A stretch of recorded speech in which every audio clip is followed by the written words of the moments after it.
We'll be live. Sorry, it's on days of August. Thursday, you want to talk about Craig? I've been toasted before. I'm good now. Okay, we're live. All right, I would like to welcome everyone to the regular August 10th school board meeting. Call to order will be 6:30. Pledge of allegiance. I pledge allegiance to the flag of the United States of America and to the republic for which it stands, one nation, under God, indivisible, with liberty and justice for all.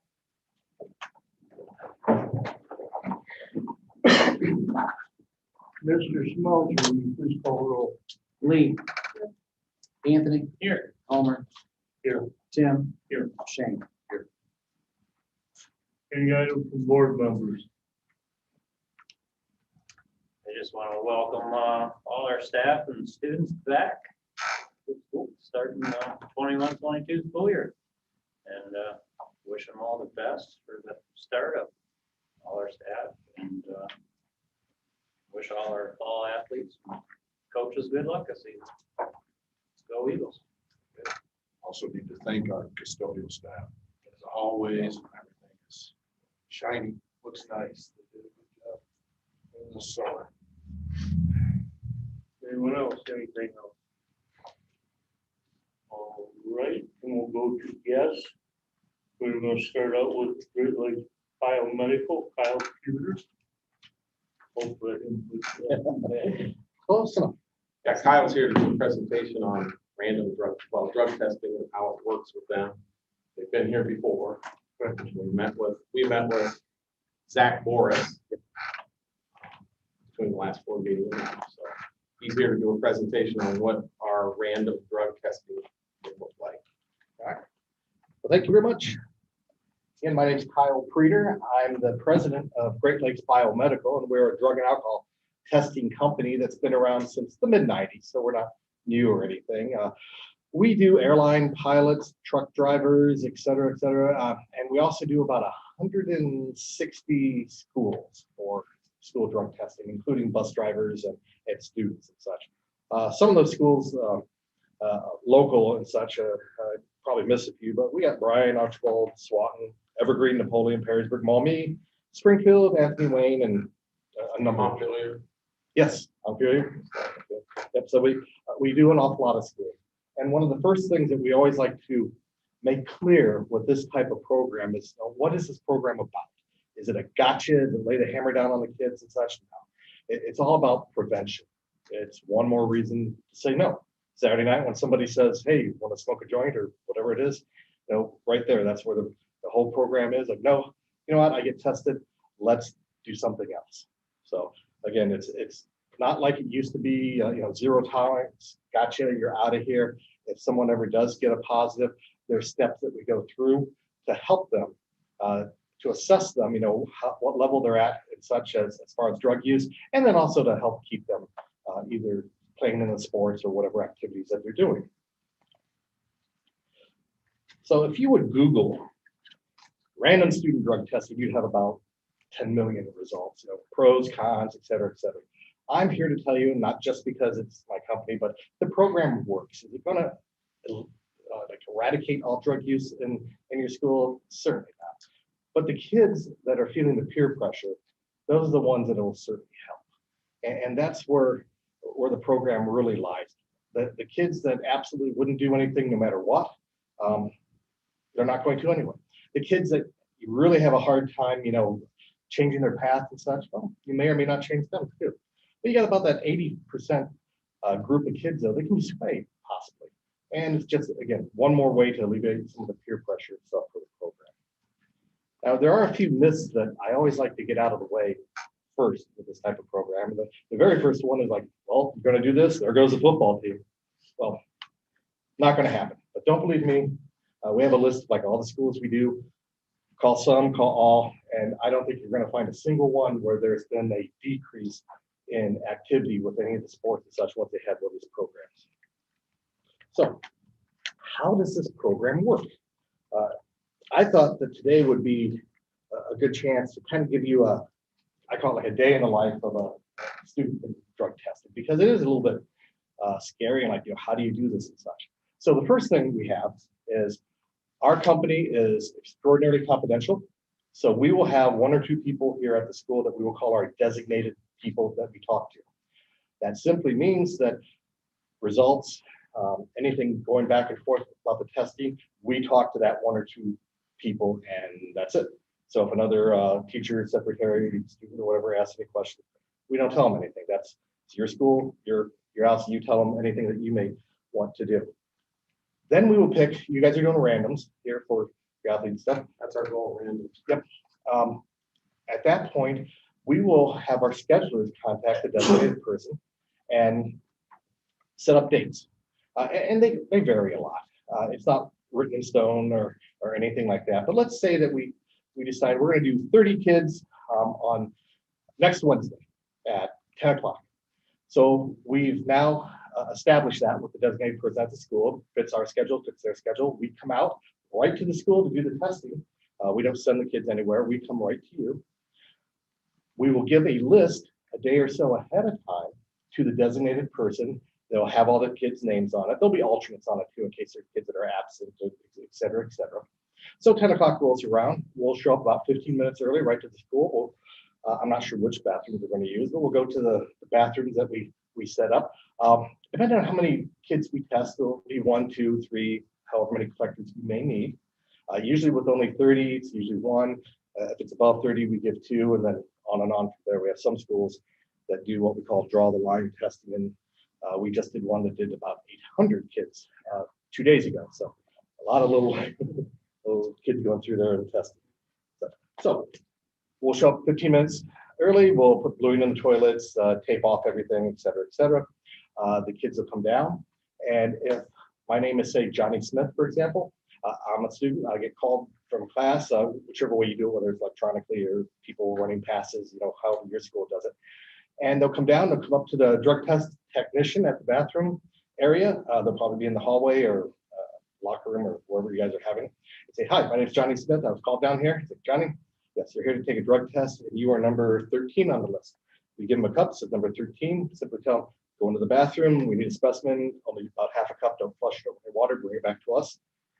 Johnny does that, signs back out, Johnny Smith, number 13, it's just a form of a chain of custody that we're starting. And we check temperature, color, et cetera, to make sure it's all a valid specimen. Johnny goes back to class. So as long as Johnny can go and such, 15 minutes maybe, and that's it. So it's not a big, long ordeal at all. So what we do then, after the testing's all done, or sometimes during the testing, is we will screen that test right here on site. If you were your bus drivers and we did a DOT test, they're going to do all this chain of custody paperwork, and we're going to send it to a laboratory, and the laboratory is going to do a screening. That's kind of like a pregnancy test. 2 lines are good, 1 line not so good. And that's how the labs work. And their hope is they don't get very many positives, under 2% typically, and that's how they make their money, because they charge full price for everything.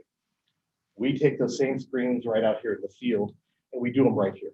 Our hope is once we're done screening everything for the randoms, we go to our designated person and say, all right, we're all set. We'll see you next time. And that's the optimal thing. But occasionally there may be times when we get a non-negative. Now, to me, that's a specific word because that's not a positive. We call it a non-negative. When we screened it, we only got 1 line, so we couldn't say it was negative. So at that point, we have to take the specimen, package it all up, just like we would a truck driver, send it to a certified lab. They put it to the GCMS gas spectrometer machine. That'll give you the digital fingerprint of what that drug is that they're looking for. So let's say that this person was non-negative for amphetamines. It can happen. So goes to the laboratory. The laboratory puts it through the GCMS machine and goes, yep, that's amphetamines. The laboratory will then send that report to our medical review officer. Our medical review officer is a physician that specializes in drug testing. He's the same one that does truck drivers, airline pilots, et cetera, et cetera. He'll take a look at that and go, yep, that's amphetamines. At that point, he'll make a call to the parents or guardians. and essentially say, look, Johnny had a test on Wednesday. Is there any medication that might be on? Well, mom might say, well, it's on ADHD medication like Adderall or in the MRO said, great. Can you either send me the prescription, or nowadays you can actually just take photos of the pill bottles, has all the numbers and everything on it.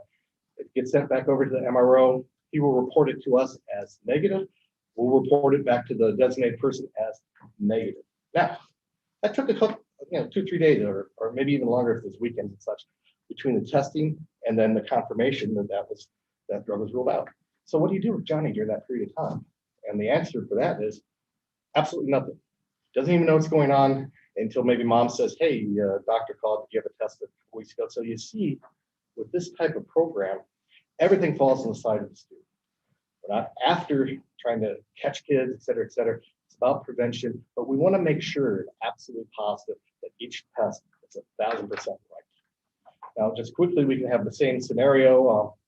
We could even have it be amphetamines, and go through that whole process and call up mom and say, he's not on any prescriptions. At that point, it gets reported back to us as a positive. We report it to the designated person as a positive, and at that point, you'll go through your disciplinary procedure for a positive. And if you notice in your, and I don't have it right in front of me, but your policies are not like they used to be. They're not all set for like, well, we caught you, you're out of here. No football for you, no whatever. Typically, if you get caught the first time, it's something similar to like a 3-strike type thing. When you're caught the first time, you have an opportunity to, I call it, go down A or B roads, how I say it, my kids and such. Please go down A. A is you got to get assessed, and we even have assessment tools if you so want them. But let's see where you're at. Are you just doing stupid things? Are you really deeply, having problems and such? Let's find out and get you the help you need. First time around, the next X number of tests, it's usually between 3 and 5 that come up, not so random for you. That's just a help for the kids. So the next Saturday when someone says, come on, you probably won't get picked, come smoke a joint with me. It's like, I'm on the list. If they show up, I'm being tested. So it's just one more thing that they can use to stay and such. And then there's often a small punishment. You gotta have some teeth, but again, it's football, something similar, like 1 or 2 games, et cetera, et cetera. But it's not like it used to be where it was, hey, we caught you, you're off the team, and you're gone. So that's pretty much how the program works. Any questions?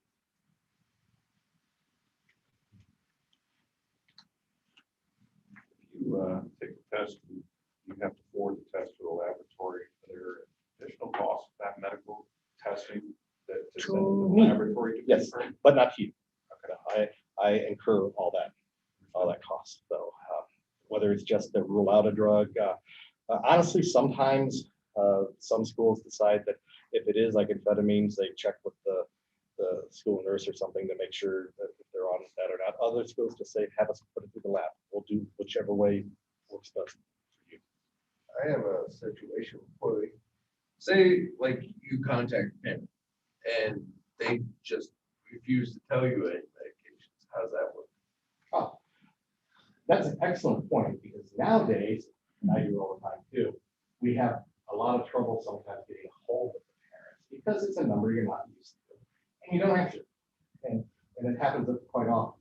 If this was a truck driver, it would be 10 business days, and then you would report a no contact positive. What we do is wait 2 days. There's no reason to wait that long, and the season might end, et cetera, et cetera. So if we don't get contacted those 2 days, and it happens quite frequently, we report it as a no contact positive. So what happens then? Well, the designated person then will chat with mom and dad about Johnny and say, I'm sorry, but positive drug test, looks like it was amphetamine. Well, they're on Adderall. Okay, not a problem. Then we change it to a negative, and off they go. So there is no like punitive mistakes or anything like that. We always, and we try to expedite it too, because again, it's only been the last 5 years that we really shortened that time down, because we found that quite often, like the MRO will call and never get a response. But we didn't want to have the kid, be timed out and you're positive or whatever. So we shorten that all up so we can play the game or whatever it is that they're going to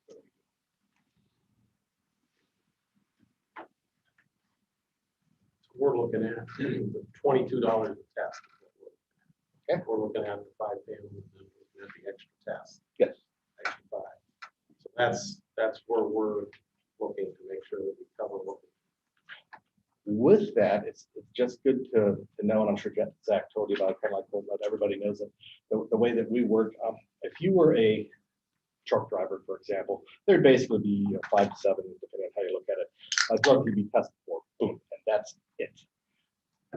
Our tests are called, or we call them anyway, revolving tests. So what does that mean? You got a 5-panel test, marijuana, cocaine, and opiates are basically on almost every test. But then what do you do with the other 2? It would be great to test everybody for everything. You can't afford it. So what we do is we rotate those panels. Your policy typically states that you are allowed to test for anything under 805, or I can't remember the number of USC, the Ohio Revised Code. And that even means that things that are typically illegal, but like a thing of NyQuil is great. 2 bottles of NyQuil, not so great. Great, can't do that. So we can swap out the panels, and you can tell us what we may need to swap them out for. In other words, if you are hearing some chatter from your SRO officers or anywhere, you know, say, hey, oxy's really coming around here, you can just give us a call and then oxy's on it. So when kids or parents say, well, do you test for this? The answer is always, yes, we can. Will you? That's up to you. I will never tell anybody what we're testing for. What if someone was doing pot and that's not okay for a kid, but they knew that we tested for that? It's like, well, I don't see anything on heroin over there, so maybe I'll give that a try. We'll never be in that situation, so we just never tell anybody anything. The other 2 things that I think are important for the testing is nicotine. You can test for that. And you may have heard of, vapes and jewels. They're new. So, and kids can kind of do it right in front of you. The other thing is alcohol. I've heard kids say, you know what, go ahead and have your drug test program. I know that if I pound down a 6-pack on Saturday and you test me with the breathalyzer on Monday, it's not going to show. And they're right. But we have a test that's called ETG alcohol. It goes back up to 80 hours. It's a little bit more expensive. So most schools don't do them all the time. But with our test, you can pick and choose. So you can say, like, you know what, next test you come out, do the alcohol. Will the kid know the difference? No. They just come up, get a cup, try the specimen, and then while we do the testing and such, you can decide. You can do 5 panels, 10 panels, nicotine, all these other type of panels and drugs that you can test for, but you don't have to keep it the same every time. We can rotate it for you.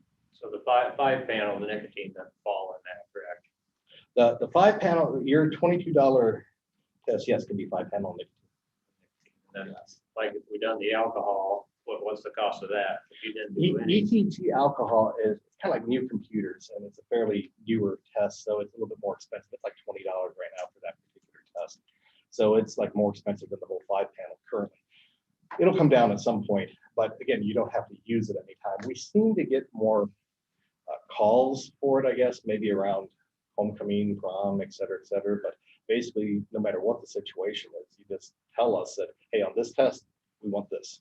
On that test, we want just the 5 panel, and 5 panel plus nic, 5 panel, so you can vary it, and that can affect your budget a lot, so you can control that.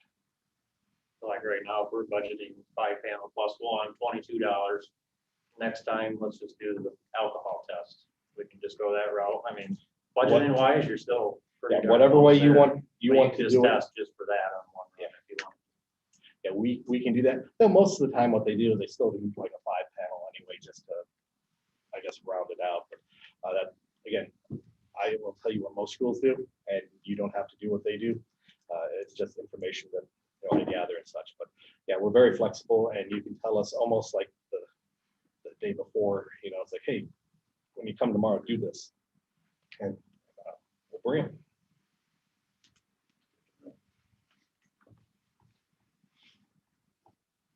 Any other questions?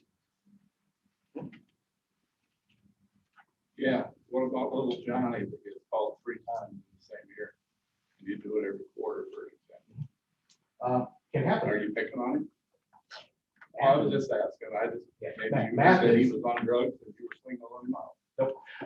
That's what's nice. I mean, that's really a valid point. Number one, once you're picked, you're still in the pool. I never did that stat last, but your numbers are, your odds are exactly the same from test 1 to test 3. Except what we often do, and I'm not sure if Zach ever mentioned this. I can only tell you a little bit because I'm not a staff person, but sometimes they can put weights on the kids that have already been tested. So what are the weights? I'll try to explain it the way I understand. If you have 100 kids and the weight would be like 0, so it's every kid has a 1 in 100 shot. If you weighted it, I don't have the numbers and such, but our program does this for you if you want. It means that you're not out of the list, but you might have a 1 in 150 shot. So it's maybe a little less likely. And it's up to a school. We haven't really talked about doing that or not, but we can do that because yeah, there are some kids, I swear, and some truck drivers do, go get a lottery ticket because their name comes up more than others. But that's just the way it works. You can't do the other way either, which is one to pick once, like you're good for the year, because the one that's picked in September is like a year's free. Oh, I understand that. But who picks them? Well, not me.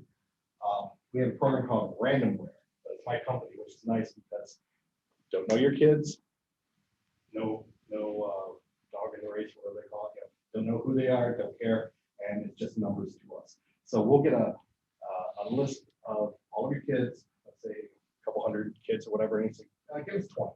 And we'll just go into that program and again, it's the same, we do consortiums, bus drivers, truck drivers, everything, and we'll just say 20. Oh, by the way, give us alternates too in case someone's sick, and it'll just spit them out. If anybody ever wanted to go back and look at that, there's some ways that they can find that it's truly statistical. It's approved by the DOT, by the Department of Transportation. So, how it exactly works, I'm not totally sure, but we simply do the numbers and it spits out the names. So would North Central be in a pool with the rest of these schools? No, you're in your own. Okay. Yeah, they do so many different like numbers, you know, oh, you 50%, oh, they do 20%. So we just give you your pool. And besides, I wouldn't want any list of mixed names. That's what Johnny Smith was actually at Montpelier. Somehow we gave it to. Well, I'm sure there's one of those. Sure. That's right. Sure. I have a question. This one's for the board. Is the plan for this all school or just sports? You can't do all school. I'm just curious. I don't know. It's only for athletics to start, just people that are in athletics. So random drug testing of people in athletics. The goal would be to expand it from high school to junior high and high school. And then, So there's a rule in place that you can't do the entire school. yeah, I don't know. I don't know the laws. we're looking at athletics to start with. We're looking at random to start with instead of everybody. We're trying to get it started to see how it goes. Then we're gonna go from there, to all athletics, which is 7 to 12. And then it would be any clubs and all that stuff. We're just starting out with athletics. So it's only for extracurricular activities. Athletics. A total, I mean, even, Yeah, even if 5 we years did- down the road, Right. you guys have got it all ironed out. It's only for extracurricular. Extra and Non-curricular. co-curricular. Which is your band, It would be- AV club. Yes, I mean, you name any of all the, that. all that stuff, anything. So band is an extracurricular The activity, marching band is an extracurricular. because the other one would be Yeah. actually a class. You are correct. Keep in mind too, Chuck, that, when, Just curious. even if it's strictly to extracurriculars now, if there is a suspicion within the school that somebody else that's maybe not in an extracurricular, that type of information gets delivered to a school resource officer, and the school resource officer has other options available to them. But that's a to whole address it. other program. Well, it is a whole nother program, but I'm just saying so that there is an element of, of fairness across. I'm not against any of this. Right, no, I'm just saying, I'm just trying to curious. let you I know, mean, just in case that would be a question that would come up from anybody. I don't, my daughter just does not, doesn't do any extracurricular and gets pulled at a random, go to a drug test. And it's like, why is she going to a drug? Well, That's why I. Hypothetically speaking, Chuck, you call me up and say, say, hey, I suspect that I have a problem. Could you Right. possibly do me a favor and test her? Okay. That's been done too, but Sure. that's a parent thing, Right. and that has been done in other districts. And when he talks about the school resource officer, sometimes there are families out there that are struggling and their kids may not be in athletics. And they contact, I want help. What do I do? Sure. And we would say, yeah, all I would have to do is contact, but actually Andrew Mickey's gonna be the contact, but we would have to contact and ask permission to do that, which Yeah, that is a So then they possibility ran too. it. But that wouldn't be something that we would just Still do. random, but that's what- Yes. That's like- No, Keep telling you to pick it, it's like that. no, that's not picking. It's a service that we offer. It's been happening more and more, and I get it. I mean, I've been in the business for 25 years, so my kids came up and we had drug testing all over the house and everybody wanted to try. A little weird, but they did. But as a regular parent, we have emergency care also. As a parent, and if you're a little suspicious or just more peace of mind, or maybe something happened on the weekend, what do you do? Well, in Perrysburg, you can always take them to Great Lakes Biomedical, my company. But who thinks of that? Yeah, call your kid, it's just that, it's so much nicer just to say, you know what? Especially if they're in the opt-in program, which I'm not sure if Zach talked very much about here. No, it was just something that we talked about. It's not saying we do, but there's all kinds of possibilities. We're just focused on random drug testing or athletics to get started. That's what we're doing. $22 a test. Yep. That's what we want to propose. And there's all kinds of possibilities and how things go, but we're just trying to get started small, and we want to help our kids. Help our parents. My question would be, is the pool a universal pool of athletes? And Multiple schools? you mean? no, I mean Multiple universal sports. in the school. I mean, in the sense that other than new people who come to the school and sign up for athletic programs, the athletes are in the program. In other words, I'm a football player, I'm done with football. Am I also done with testing? I'm not sure if you, Or if I play? It can be done that way. Yeah, some schools will throw everybody in so that even though you're done, Mhm. and it's because the policies are year-round policies. Yeah, but So if I'm therefore done with you could- football, am I clear from testing? Not Till necessarily. the sport comes back, and if I'm a young lady and I play tennis, am I clear during football season? Because I'm not gonna. that's a decision for the school, but most schools now make it 365 because even through the summer, honestly, you know what's gonna happen in the summer. Probably not a whole lot, but it does make sense to me anyway, not to say, well, we want you to be clean doing this, but doing this, you're fine. So if they make it to be an athlete, allow schools to do 365, and then, yeah, they're just. Someone will think of that, that's why I brought it up. No, that's a good question. That's what I was thinking. Are we just gonna do fall group, winter group, spring group, or it's just gonna be all 200 athletes go in the pool day one and that's the lottery? Our initial thought was to start with the fall group, then do a couple randoms on the fall group, and then move to the winter, then move to the spring. Keep them separate. Keep them though. separate. We're not gonna go. What one we were big starting, group. but we eventually want to get to the point where we put them all in one group Takes about a year with all the Yes. sports stuff, I think. and get, Catch yeah, up. that's, well, a lot of our kids do more than one, so they're in all this stuff.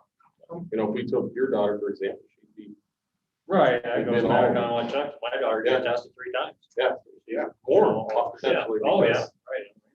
If it's random, you don't, let's just say we have 100 athletes in fall, and our first random is 50 kids. Okay, or 30 kids, or whatever it is, he comes over and does 30, and then the next random is 30 more. You could, in theory, get tested twice in the fall. It happens. It happens. Do we have a number of students in the high school that participated in athletics last year? I mean, I know we do, but I know you can figure it out, but do we know how many there were? Yeah, last year.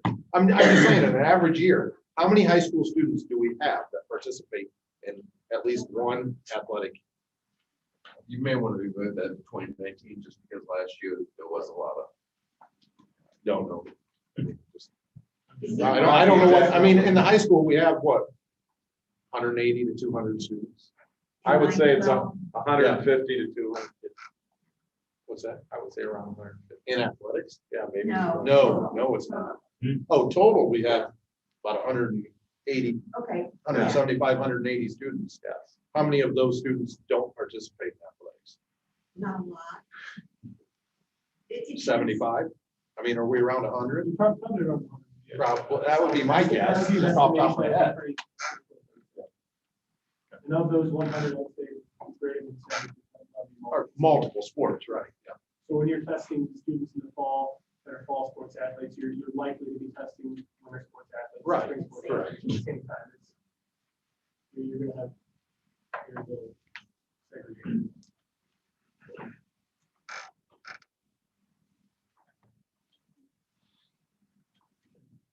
Anything else for Mr. Pugh? Thank you, sir. Sure thing. Any other questions? Give me a call. Thank you. Thank you very much. Appreciate it.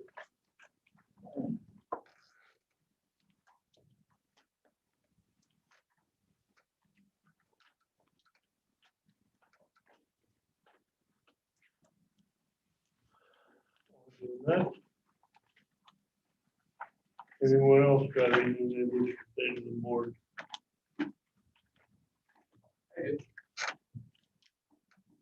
I was wanting to talk about the letter that was sent out from Mr. Hanning about the CRT and the curriculum.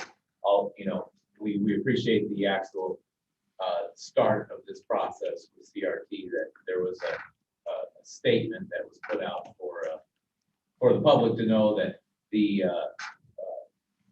North Central School Board will not be voting and adopt the curriculum. So I'm assuming that the North Central School Board then knew about the letter and approved the letter and is behind the letter when it comes to they are not going to allow CRT, critical race theory, into our curriculum at any point in time. Is that a correct assumption? Because I mean, normally when the board sends something out, they sign it all.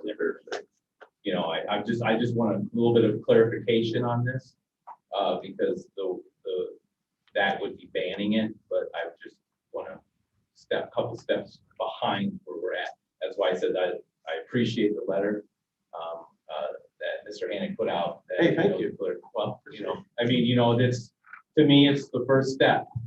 And we appreciate it as parents that this came out, but I would like clarification that the board is behind this letter and behind the idea that they will not adopt any curriculum that incorporates critical race. I think speaking of board agenda, we'll be talking about it later tonight. And that It's letter on the was agenda at the superintendent. Presented to us Update. before he sent. I kind of assumed, but like I said, normally when something comes across the board's desk. I didn't just send it out without talking to these guys. Right. You That's guys what you're asking. had signatures on it and all that, but I just wanted to make sure that that's where we were at. Not that you didn't send it to them, but I just wanted to make sure you Yeah. knew that. Okay. The next thing I'd like to ask is, are you guys familiar with Resolution 20? Which is from the Board of Education. No one is? Not necessarily just by the number. Resolution 20, which was adopted in July 14th, 2020, which was an amendment to put on for the Ohio Strategic Plan for Education from 2019 to 24, One Each Child, Our Future. I'm sure you guys are familiar with Each Child, Our Future, which is part of the curriculum through the Ohio. Yeah, exactly. The resolution was put in place in 2014, and it barely passed by the board because they believe it was illegal. And as it stands right now, and I have copies for everybody, and they can take a look at it, it screams CRT. So just so you guys don't understand, this is in the curriculum. This resolution 20 is adopted in the curriculum.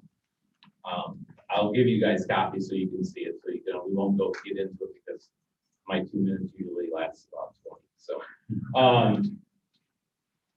what I'm trying to get at is this board, the Ohio, the board has already asked Dave Yost to look at this resolution to find out if it was actually illegal.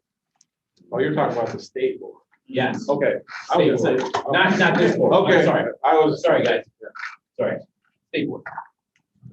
Dave Yost, who, they want to find out if this is actually illegal. And he has made statements out, which I actually have a copy of, Dave Yost and all of the people that have, He released an opinion on, what's that? as Dave Yost, Attorney General. Oh, yeah. Released an opinion on it. Oh, yeah, it's right here. You can look at it later if you like, along with all the other states, Utah, South Carolina, Oklahoma, Texas, and it's their opinion on critical race theory and what they believe is not right. Now, this was put out in May 19th, 2021. This resolution was brought to his desk and they're asking him to relook at it, to rescind this resolution because it screams critical race theory. You guys can all have a copy of that as well. So you can actually take a look at it. It is in our curriculum. When I said before that we have it in our curriculum, it is in the state mandated curriculum. This is a CRT at its finest, where they use words like culturally responsive curriculum, whereas separate but equal is no longer the law of the land. Whereas equity is our plan's greatest imperative and #1 principle. This was pushed by the president of the State Board of Education, who is, I believe, Kohler. Does that sound right? She made a statement at the end of it, and I will read one part of it. We know that despite the good work of Ohio's many excellent teachers and administrators, the students do not have equal access and resources, opportunities, or family support. This creates a system in which some students are more equal. I'm trying to get to the point where you have a resolution inside the curriculum, inside the board of State Board of Education. You have Dave Yost, who does not want it. Okay, which is great. You have a governor who does. And if you guys don't believe that, you need to look at it a little bit closer. You have State Bill 322, who is supposed to pass, maybe, which is what we've been told you guys are waiting for to ban. So we have all of these entities in the state of Ohio that have no idea what they're doing, which is obviously the bureaucracy of our government. When all it takes is this board to just ban it. You guys have the control of the curriculum. You guys decide what is in the curriculum. You do not have to take the state, whether it becomes critical race or it doesn't. Whether state bill, House Bill, State Bill 322, whichever one it is, passes or doesn't pass, which is what everybody's waiting for, so nobody has to make a decision. It might pass, it might not pass. Dave Yost might rescind proposition or the resolution 20. He might not. You know, the governor could put it on. He wants critical race. He thinks it's the right way to go. You know, there's all of these entities going on all around us that is going to control what happens in this North Central now. It won't, because you guys have said that you will not allow it, which is great. We appreciate it. So make a resolution that makes it, you don't have to allow it. And if you need a copy of one, I can give you one. I know he has another one of those. Because there are samples of resolutions that made that widespreadly takes care of every single thing that you guys need to cover. And it's not about tying hands of teachers. It's not about anything. It's about making sure that everyone is equal and not the equity that they talk about in critical race. So that's all I have. I asked the board to ban critical race once again, critical race theory, or bring up a resolution that will not allow it that way. It is on the books, and that we are not going to allow that into our school system. And thank you. Thank you. On a note on that, I too read the letter that the superintendent released, and I appreciate that as well. It's very nice to know that you guys will not adopt curriculum, but at the same time, there's nothing saying that it can't be introduced. So I too would like to see a out and out ban of it instead of just, again, I appreciate the statement because it does show that you guys are what I feel is in the right direction. But at the same time, it doesn't prohibit anybody from introducing it because, as Chuck said, it is in the state curriculum. And as previously stated, you guys go off of state curriculum. So Thank you. I think we'll discuss it further more. Superintendent. Well, it's not going away. We've hit, we're getting close to our 30 minutes, so, okay, quickly, I'll be quick. I just wanted to ask the board, while you have made your statement, it can easily be introduced by a teacher in the school system, because, like I said, CRT is in the state curriculum. I've been watching 50-second videos on YouTube directed to 5- and 6-year-olds. Starts out with a nice, warm and fuzzy message, ends up with a message that's hateful and misleading. Only takes 50 seconds. Only takes one teacher who espouses this belief to introduce it into the system. I would like you all to seriously discuss what you're going to do with that one teacher. I mean, you've come out that you are opposed, but you can't stop it. You have to decide what you're going to do to stop it. Teachers are an asset because they know how to teach our children. But we tell them what to teach our children through you. And that's where we have to depend on you to do this. And Mr. Hannick, I would ask you if there's any way that you could talk to your staff. You have an upcoming open house on the 16th. I've been to open houses, you know. Hi, this is our classroom. I'm the teacher. Nice to meet you. I'd like to see textbooks. I'd like to see a syllabus. I'd like to see what they're teaching. I'd like to see anything that they can show us. The NEA will probably tell you they don't have to do that. Our teachers So what are do you stuff. gonna tell them? Our teachers do stuff like that. Our teachers provide that stuff. Well, if they have, I have never seen one. All their lessons are out on Google now. They put their assignments out online. We have a good staff here. They work hard. Well, And they work with parents, and I don't see any of them doing any of this stuff. I see them trying to teach our kids and trying to make sure kids get along. And I see them loving our kids. And I see them working hard day in and day out. That's what I see. Now, I'm not going to tell you that I'm in every single classroom because that would be an outright lie. But I'm going to tell you, we have a lot of great people here. We have 2 very strong administrators at the elementary and the high school. When I talk to them about this, they don't see any of this. They evaluate the teachers. Now, again, well, I'm not going to argue that. yeah, I'm just saying that I have a lot of faith in our people. I think they probably a month ago, they didn't even know anything about this. I mean, is that a fair statement to you guys? I mean, that wasn't on their radar. They have heard about. Yeah, I'm just saying, but not, Am I gonna yeah. teach them? no, that's what I'm saying. So it's come to the light, But what I'm saying is we're talking 50 seconds. right, Like I hear you. like a judge that tells the jury, you will disregard the previous statement. You know, once that bell's been rung, it can't be unrung. It only takes 50 seconds to start the plane. And that's all it takes. So that requires a lot of due diligence, I guess is what I'm saying.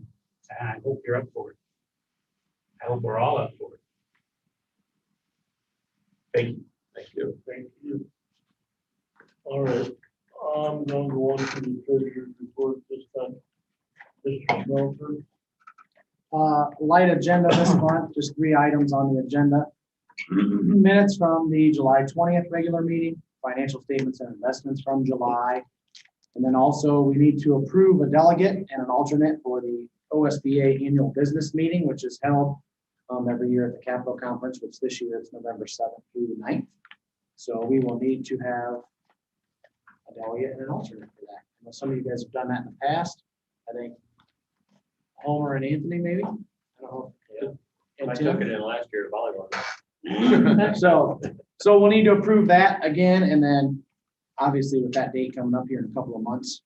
If you guys can be thinking about that, to let me know whether maybe you plan to attend Capitol Conference or not. In person this year. As of right now, I believe so. It is. That's the plan. So But things can change. unless there are questions about any of the financial reports in there that I had in there for this month, that's all I need for approval this month. okay. First, delegate for the Capitol Conference business meeting. I can do it, I'm planning on going, but if anybody else Yeah, wants. if you want to do it, I'll be an alternate or. I'll be going. I'll be an alternate. Is that good with everybody? Okay, I'll have a motion to approve Homer as the delegate for the annual business meeting and Anthony as the alternate for the 2021 OSBA annual business meeting at Capitol Conference. Do I hear a motion? I got Shane and then seconded by Tim. Call the roll, please. Anthony, Yes. Homer, Yes. Tim? Yeah. Shane? Yes. Lee? Yes. And then we also need, I guess that was part of the, no, I take that back now. I didn't take a motion, we just had to put that in there. Treasurer's report with the delegates. I thought that's what we just. Well, I said the Capitol Conference part of it, I thought it was that. Treasurer's report as a whole. Do I have a motion? I want to make sure I do it correctly. Tim? Thank you. Call the roll again, please. Anthony? Yes. Homer? Yes. Tim? Yes. Shane? Yes. Lee? Yes. Administrators report, Mr. Hanning. All right, thank you, Mr. President. I wanted to go over our enrollment as of August 5th, and it's still fluctuating. We were at 584, but we still don't got everything in there, so that'll be a more accurate number once we're back in school, probably for the September one. Anybody got any questions on that?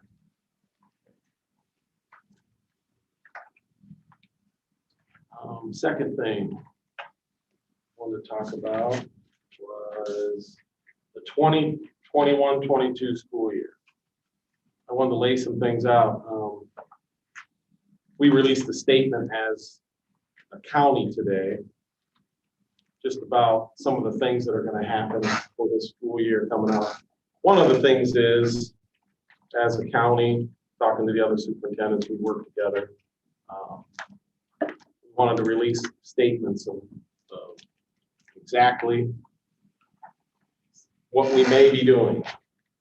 And one of the things that I think people need to understand the difference between a mandate and a recommendation. Mandates are orders issued by agencies that schools are required to follow. A recommendation allows district stakeholders, students, staff, parents, etc., boards, to educate themselves on topics and make informed decisions on how to proceed. So we encourage you as individuals, board members, parents, to always review safety plans that we put out, but we encourage you to do your research and reliable data and informational sources that will allow you to make informed decisions and best practices to follow. So there's some information about buses. Now, buses, we have a statement from our legal that says, because I debated with them, I said we shouldn't have to wear masks on buses, it's not public transportation, blah, blah, blah. Anyways, he said, you're mistaking state law for federal law, you're mixing them up. Federal regulations apply here, not state law. So the order from the CDC, it's clear what it applies to, conveyances, it does not mention public transportation.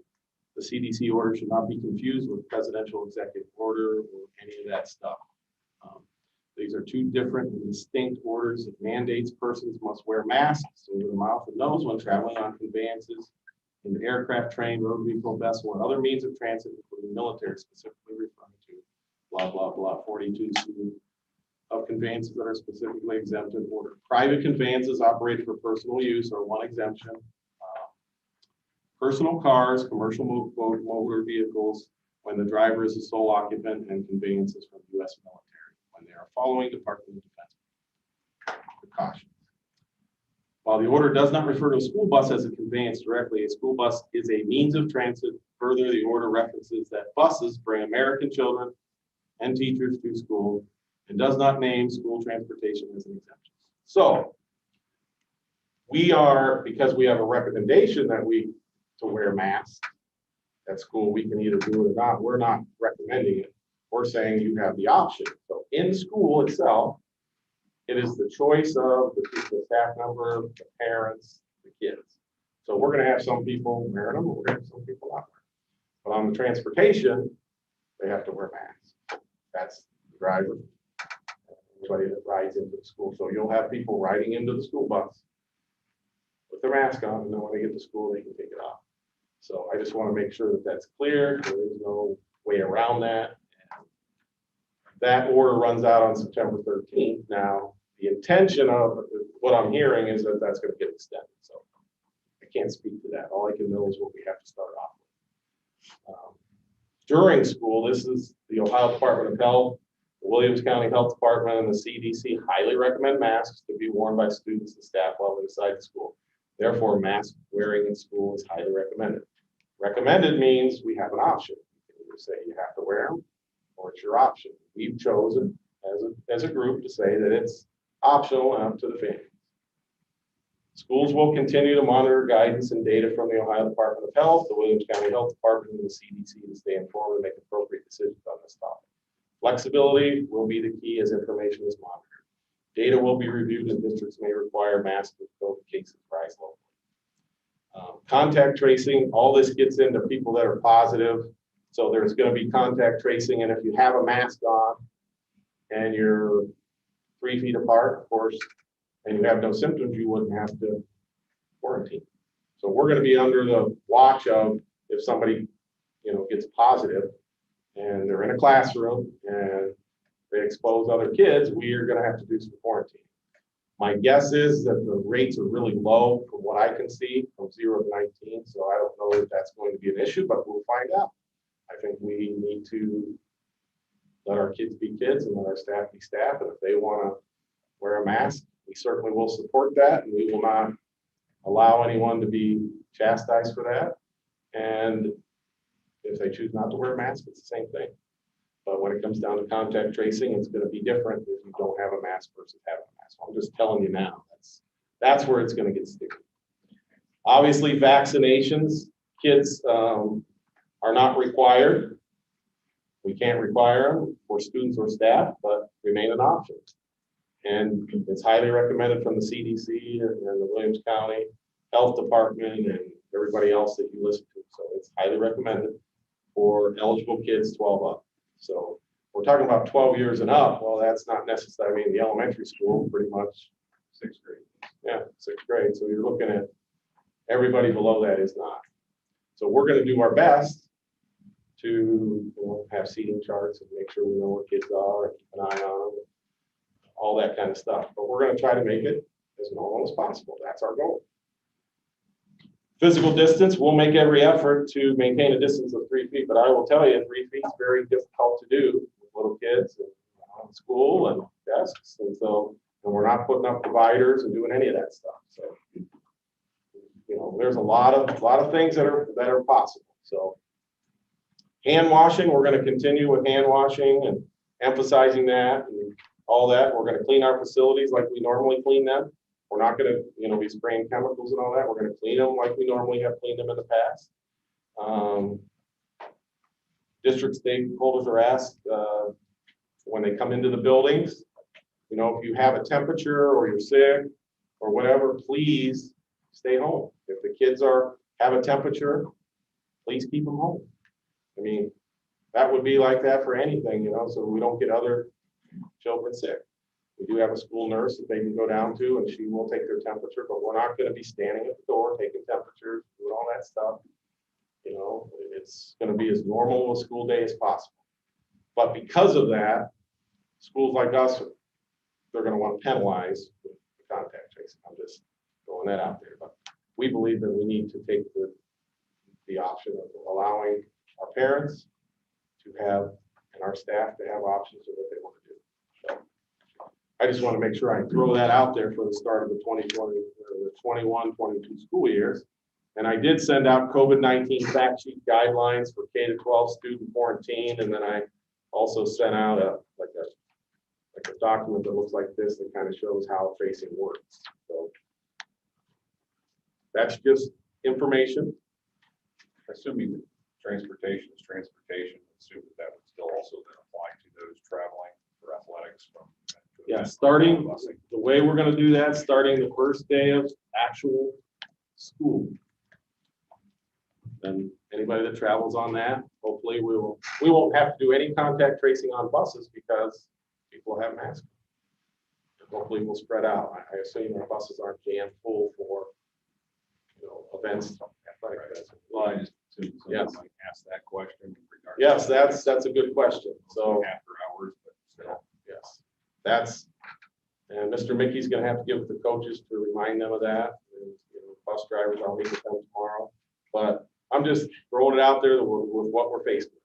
That's what it is. So transportation is a federal mandate. We're not gonna do, just to review, we're not gonna do daily temperature checks.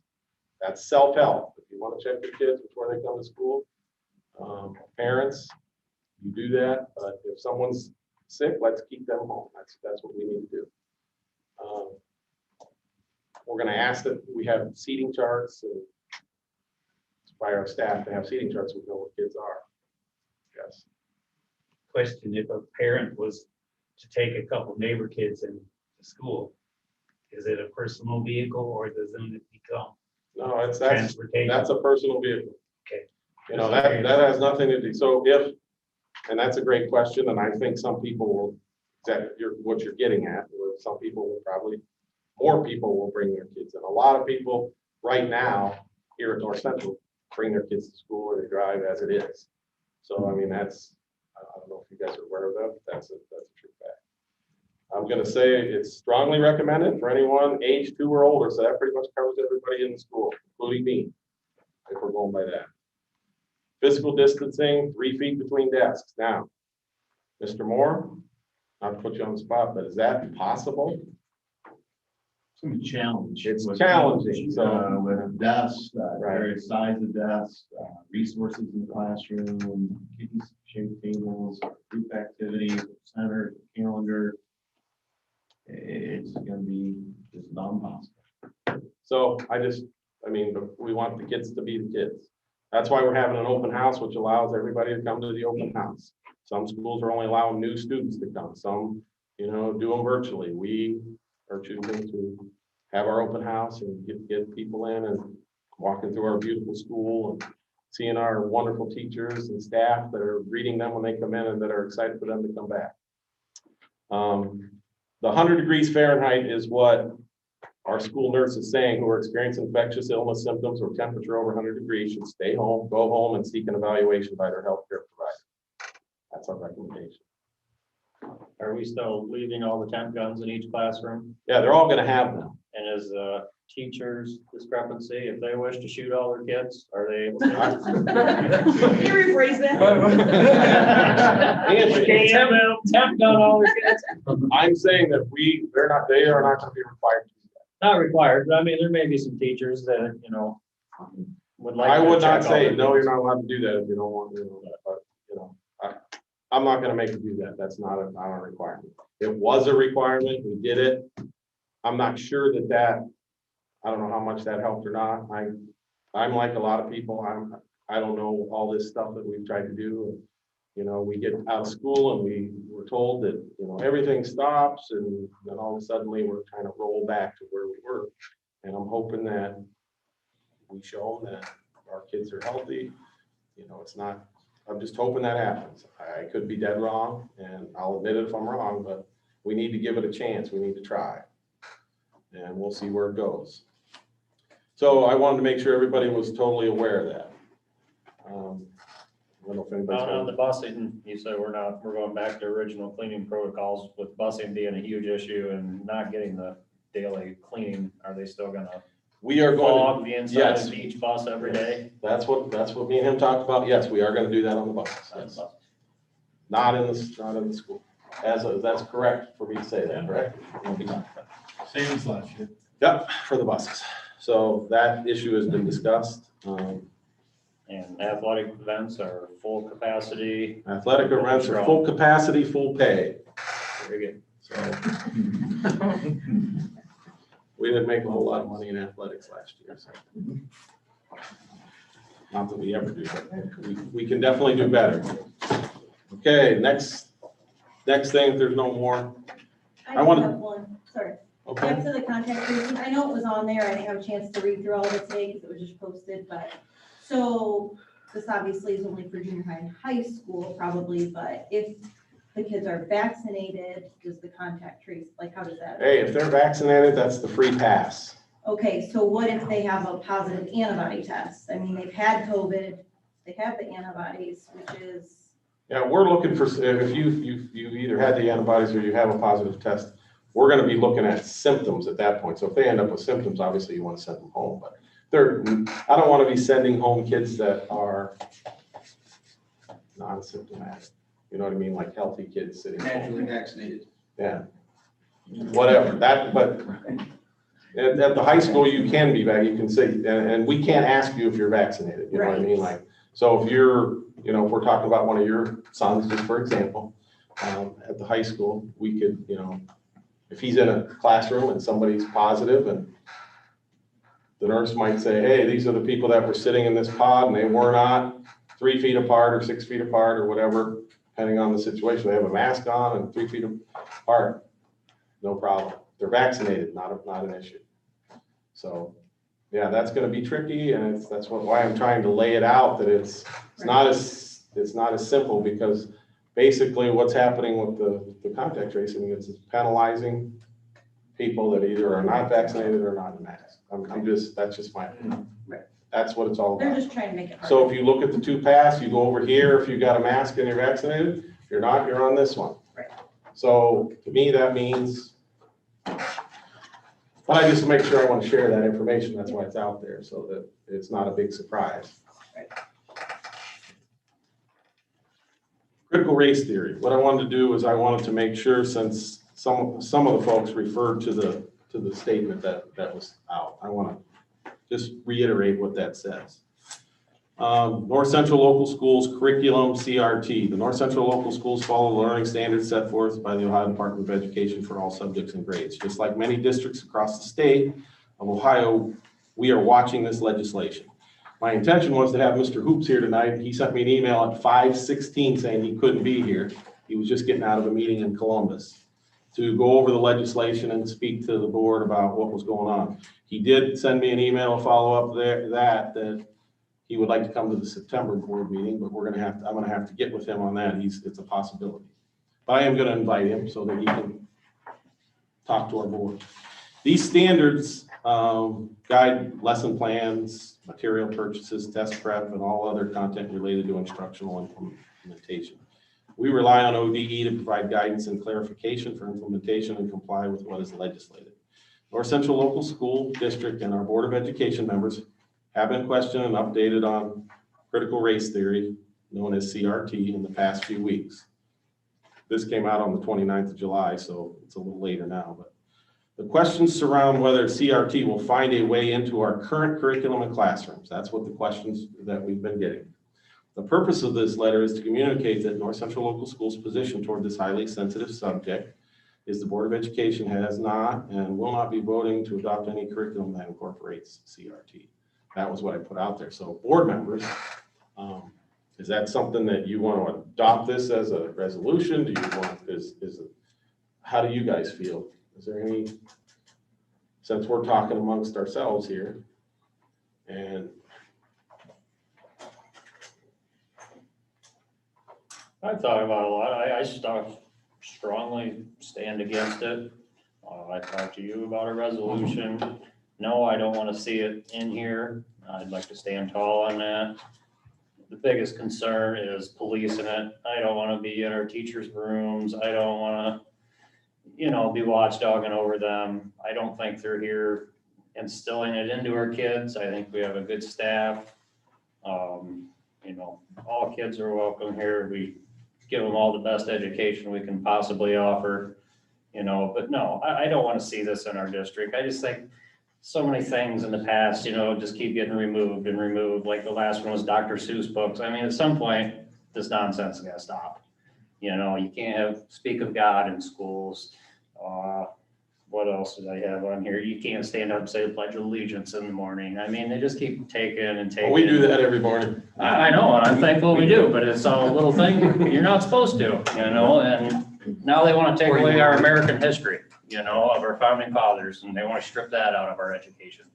And I'm 100% against it. I would stand behind a motion for it and support it, and that's where I stand on it.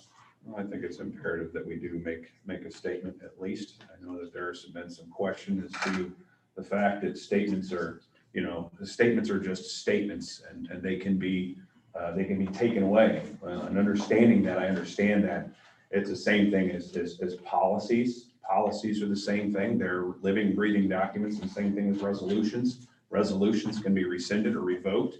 So everything is extremely flexible. What comes down to it is making sure that we as a board stands behind our decision, and that like any other situation that would require discipline, we look at it on a case-by-case situation and we use the current disciplinary plan that is in place, not creating a separate disciplinary policy or a separate disciplinary scale or whatever, however you want to phrase it. Well, we have a negotiated agreement that. Right. That's where that comes in. Right. It's not something you just say, we're gonna do this Right. randomly, you can't do that. Right, so within that, we currently have that in place, and so therefore, it makes no sense to reinvent the wheel, but merely to utilize what's already there and implement that in a given situation when it gets brought to our attention. So, I think it's fair to go in, and when those issues are brought to us, I think it's fair, just like it would be in a court of law. You have the right to address your accuser, you have the right to hear all the facts and have the ability to rebut and state your case. And so that it looks fair and is answered fairly on both sides. So that we can take everything, make a well-informed decision, and at the end of the day, continue to do what we do best, and that's teach and train our kids. I think a lot of this stuff has to, in my own personal opinion, no way does it reflect the opinion of the board, but a lot of this stuff has to start at home. It starts at home. As parents, we teach our kids. We teach our kids right from wrong. So if our kid is shooting off at the mouth saying things that are disrespectful, then I think as a parent, I have an obligation to correct my child. Okay, and then when it gets to school, I've said it 100 times. Our students, our teachers, spend more conscious time with our kids than our own parents sometimes, because they're at school, then they're at athletics, they come home, they hit homework, take a shower, shove some food down their throat, and they go to bed. Okay, so, I think, if we all do our part as parents to ask the questions, which you have, these questions are being asked, and I think we have an obligation to listen. And so, we've certainly heard the homework that you've done, and we appreciate it, so. That's all I have. You got it. I think Anthony said it pretty well. I agree with what he said. We keep taking things out, and trying to change things. Our history doesn't change. And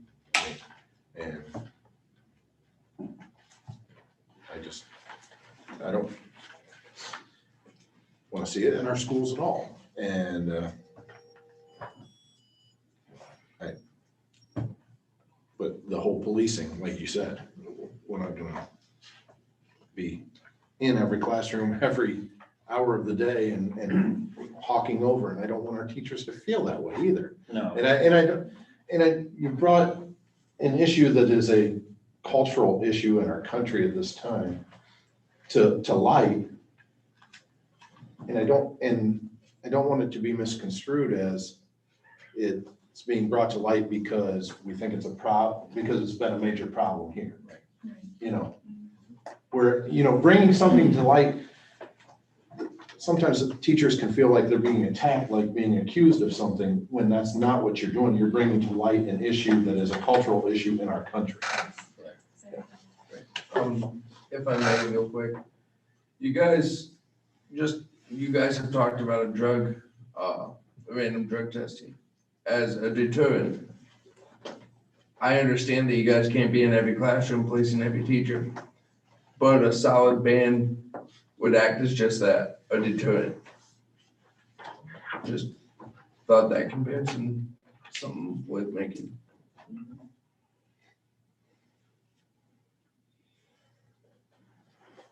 Any comments? You're the oldest one here, but we gotta have a thought. Oh, I just like to give it.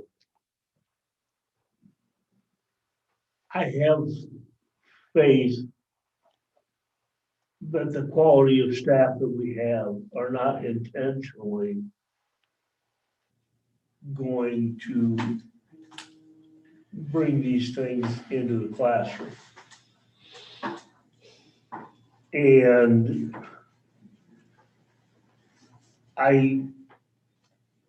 not gonna say I don't want to discipline anybody that would intentionally bring it, but I would want to have,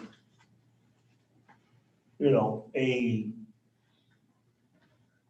clear path to have open discussion and make sure if we knew it was happening, to get it corrected.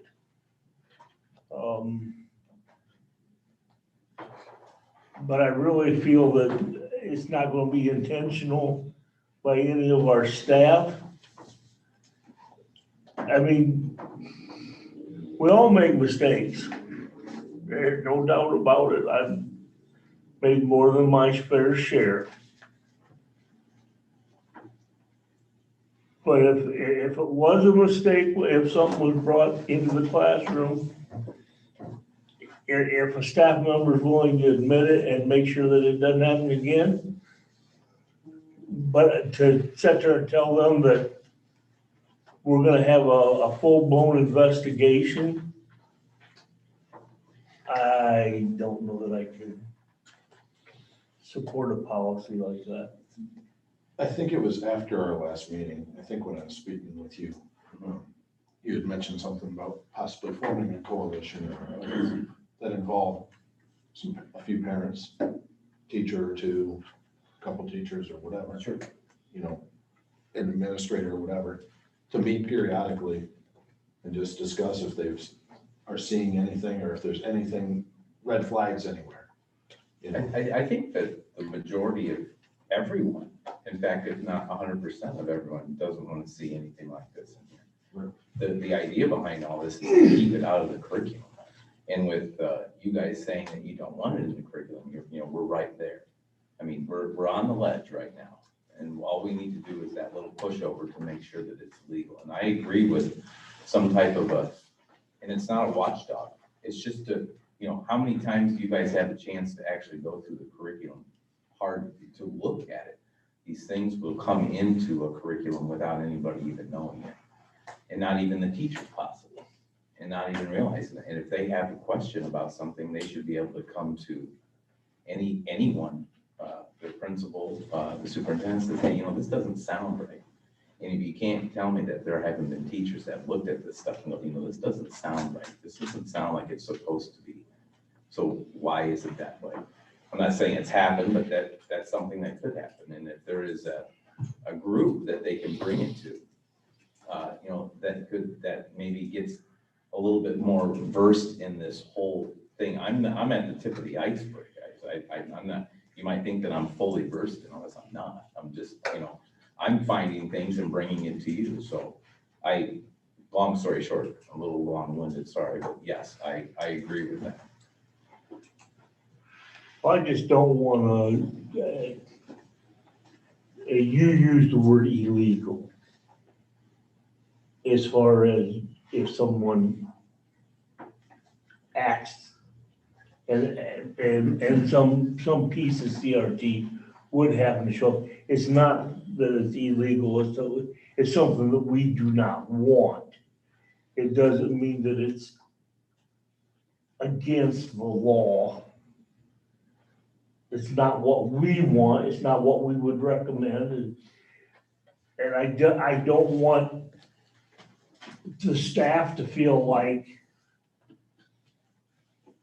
you know, that they're going to be held with major penalty if something does slip through that they didn't realize until it was too late. Now, the committee, I think, is great. But I don't wanna put all the staff on pins and needles that they're gonna, by chance, use something that they didn't think all the way through 100% and be penalized for the very first time that they've done something. I agree with that. I think so. I think though the group would actually be more looking at the curricula than the actual teacher. I don't think anybody part of a group like that needs to do anything when it comes to looking at a teacher unless they request. I mean, to be honest with you, that's the job of you guys, not the job of some people that live out in the community and then, you know, so I agree with you on that. I mean, we're not here to police, we're here to help and we're here to bring information in just like I have. But I just don't want the staff to have to be on pins and needles I understand. every step of the way. Like you said, a perfect example of what you guys have both said is that if they've got a question, there's a group to go to. Right. To verify one way or the other. That I totally can stand behind 150%. Well, I can tell you this, this will be one of the first, because I've never heard of a school board putting together a panel to monitor and to help the teachers and help the school. I mean, I've seen a lot of stuff and read a lot of stuff, as you guys know. And, you know, this will be one of the first, and that's great. I mean, that's a positive thing. That's not a negative thing. Are you heading that up, John? Are you heading that up, John? I'm thinking that everyone's looking at me, so. Well, You know, I mean, I don't disagree with something like that, you know, I mean, I don't know whether it's something that, you know, can be done, can't be done, you know, obviously has to be determined, you know, and when you take a look at curriculum, I suppose it's just like, you know, a judge takes a look at criminal law. I mean, you know, you get one judge that rules one way because it's the way he interpreted the law. You get another judge that comes in right after that, same scenario, you know, and you know, reads it and he sees the law, reads a different way, you know, Right. so, I mean, it's all in how it could be interpreted. So, no, and, you know, I've used before, if you look long enough and hard enough, you can always find something wrong with somebody or something. So we have to, you know, use just you know, an element of caution and be fair across the board, I think, of how we address these issues. And when, like I said, when it gets brought to us, you take a look at it fairly and consistently across the board, and then we address the issues as we see. I mean, that's kind of why you guys have a panel of 5, Right. you know, Right. that way you Everybody guys brings can different ideas to decide the table. and not decide, vote and not vote. I mean, the same thing would go for any type of panel. I'm sure you guys have put together other things like this for other issues that have come into the school, you know, that, you know, parents and administration and teachers possibly, you know, correlate together to figure out a problem, whether it's through sports, whether it's through. Yeah, there you go. You know, so I mean, it's no different. I mean, it's just maintaining and keeping something from happening that nobody really wants. You know.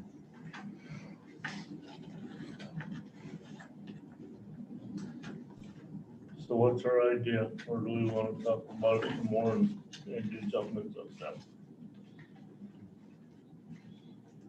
I'm all for standing tall and working up a resolution, I mean, to represent our district, that we are not for it, we're not gonna allow it in here now.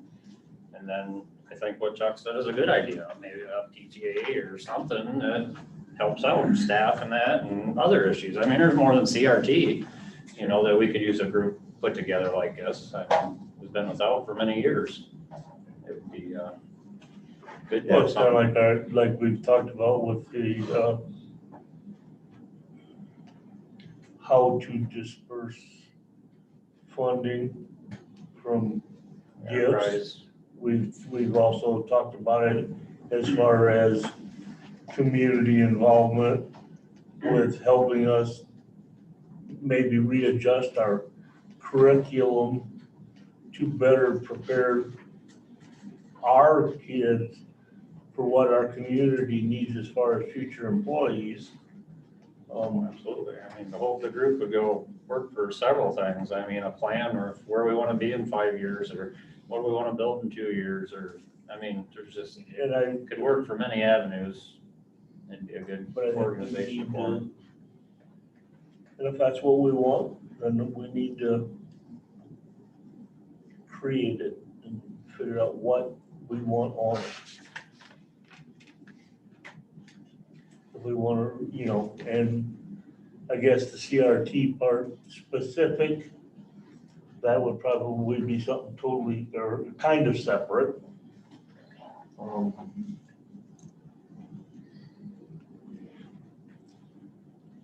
What do we want? I mean, I want my suggestion. Well, Sorry. I think we've got to make the decision. Yes, yes. And I'll entertain any motion that anybody wants to present.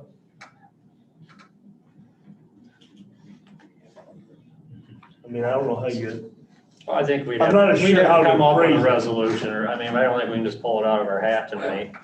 You know, I think it's gonna have to have some language in it, and, you know, it's not gonna be a one-liner or nothing. we'll put something together for the September. So are you telling me that I need to have a resolution for the September, whatever the next, September, the next regular board meeting?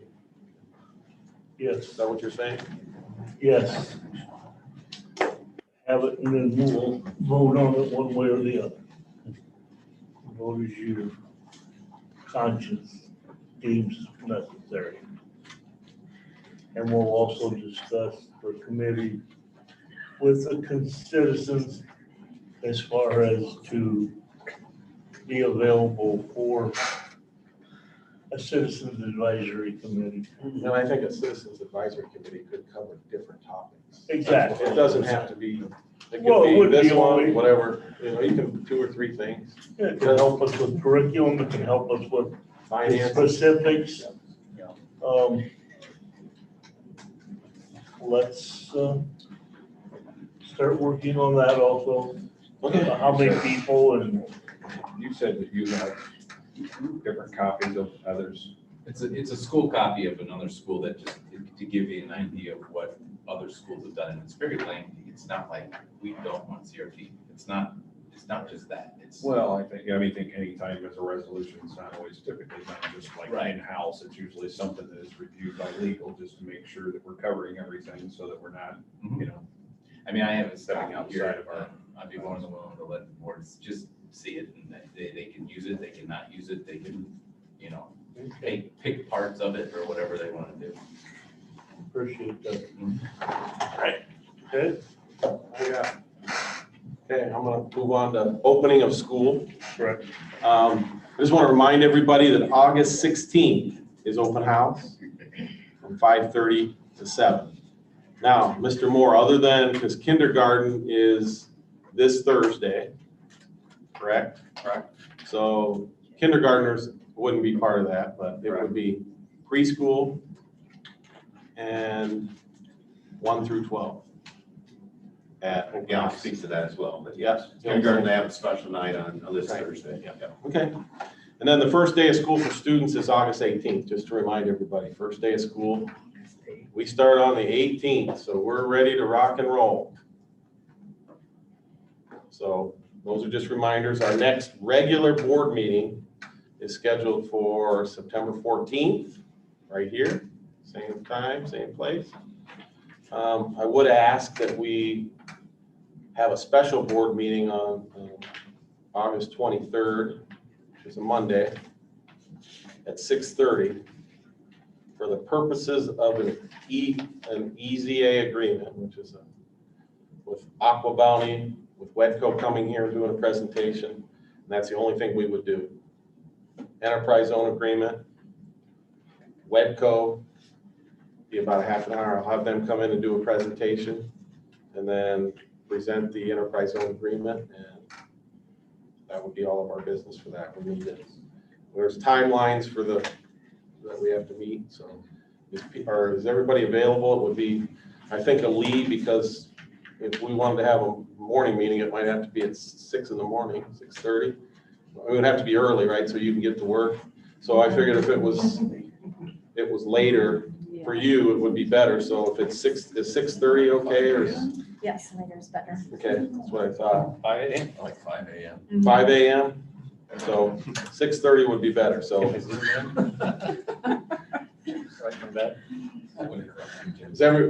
Shane, would that work for you on a Monday? Homer? Yeah. Tim, would that work? Anthony? Yeah. So special board meeting on August 23rd, 2021.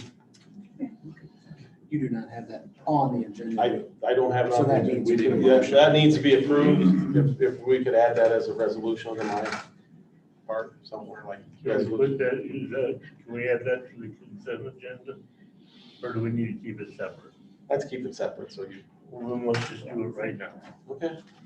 We need a motion for a special meeting on August 23rd at 6:30 PM to approve For the purposes of for the the purpose of an enterprise zone enterprise agreement zone agreement. with Wedco Aqua. will be here for Yes. a presentation. It is for the Aqua Fund. Yeah, Aqua. Do I hear a motion? I have a motion by Tim. Do I hear a second? I'll second. Seconded by Anthony. Call roll, please. Anthony, Yes. Lee, Yes. Tim, Yes. Homer, Yes, Shane. Yes. all right.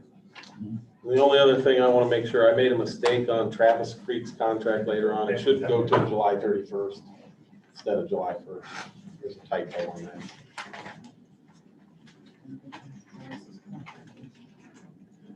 Should be August 1st to July 31st. The 3 was left off. Yeah, the 3 was left off and I missed it, so I just want to make sure that. Other than that, it's principal reports. Who's up for, you want Mr. Moore? Yeah, I'm ready. You ready? Doctor, what's the next thing? Keep going. So, good evening, everyone. A few updates from the elementary building. A couple, I have out of the church dropped off some school supplies the other day. So I'm sitting outside my office, we're open house night, families want to grab a few things, that's what's there. Anything that I have that's left over, not only from the churches, that's Dollar General's donated, I always keep in the office for teachers to grab, for needy students, needy families, but also new enrollments, they come in and mom and dads might say, hey, we need a bag, need some pencils. I just go back to the, storage room and we grab those things, but I want to thank them for donating those items. Also, summer school, we have approximately 30 students participating in summer school. Summer school wraps up this Thursday. So during our summer school process, we work on the math, sure, the reading, we do some tech time, we get outside, we do recess, do a little PE. But all in all, it's been a good week and a half. I want to thank Miss Blue and her team, Mrs. Wheeler, Mrs. Plum, Miss Ely, and Miss Wiles for all their help with the students over the last couple of weeks. Classroom rosters were posted just about a week ago now. Travis got them out on the school webpage. So those are out for parents to view with regards to your child's in first grade, second grade, what teacher, that kind of thing. Supply list is out as well on the website. But with rosters here in Northwest Ohio, especially where we're at, so close to Michigan and Indiana, they changed today a couple, and they'll change all the way through the month of August. But usually about the 1st of September, everything, tightens up with regards to rosters and finalizing rosters. Milwaukee will be in to see our kindergarten through 4th grade teachers here in another week. One of our PD days in Milwaukee.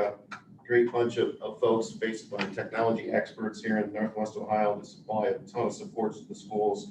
But they'll have some individuals come in and work with our students and staff with regards to technology. So I think it's great. The kids are going to pick up some skills, and also the teachers are going to pick up some things they can put in their toolkit and use throughout the year. So we need to finalize a few things. We're going to have a sit-down meeting with them, just when we start and how long, so on and so forth. But I'm looking forward to Milwaukee coming in. They do this with other districts. Hillier, Fairview, Fayette, so they're going to come in here and work with our students and staff as well. Like Mr. Hannick mentioned, kindergarten open house is this Thursday, starting at 6 in the gymnasium. I meet the parents in the gymnasium, go over a few things, and after that, we go and the students and their parents go to Mr. Campbell's room, Mrs. Horton's room, Miss Wild's room, and then they go over some things as well. Also on that night, Mrs. Fellers, she's our young 5 kindergarten teacher and also one of our preschool teachers. She's going to have her own little open house starting at 5 for our young 5 kiddos, then also at 5:30 for preschool kids. She sent letters home. She said, Mr. Moore, I'm getting on the phone call to make sure they can make it up on Thursday night at 5. But also, like Mr. Hannick mentioned, district-wide open house is Monday night, starting at 5:30 for our first, 6th, 7th, 9th graders, everybody's. I expect we'll have like usual, a nice crowd on Monday nights. I'm working on a few assemblies for this upcoming school year. I'm finalizing some things there, some community service type projects that we're working on. I don't have all the details. I'll share it out in a future board meeting, but one of the things I've been working on is a banner for the storage trailer as we go from Mr. Moreland's office area that's going across towards Mrs. Beck's door, I call it. We have a storage trailer there. So I have a banner designed, and the banner focuses on our kids and what we do here for our kids and great things they do, but also the community of Pioneer. So that'll be up. I got the requisition through today, and hopefully we'll get that in the next couple of days, get that mounted, maybe for open house, if not, at least the first day of school. Looks like it's including all of our communities. Correct. Yes, that's all of them. We Yeah. have one big, You let the surprise out. Yes. Yeah. Okay, so, Yeah. all right. Yes. I'm sorry. I didn't. It's a nice little, I think, thing with the supports again for kids and community. So that'll be hopefully up in the next 2-3 days. And Lori Moore and I have been working on it. Lori's very creative, and it is a nice banner, as Mr. Hannick said. It's everybody. The banners, and again, as maybe Homer or Shane, somebody just mentioned, just thanks everyone to the technology team, getting everything ready. Deb, Travis, maintenance staff, Eric and his team, teachers working so hard and whatnot over the summer months and these last few days, just as we get ready for the upcoming school year. And I'm looking forward to the 18th. It's always my favorite day of the year, first day, see all the kids back. So anything for me? Anyone?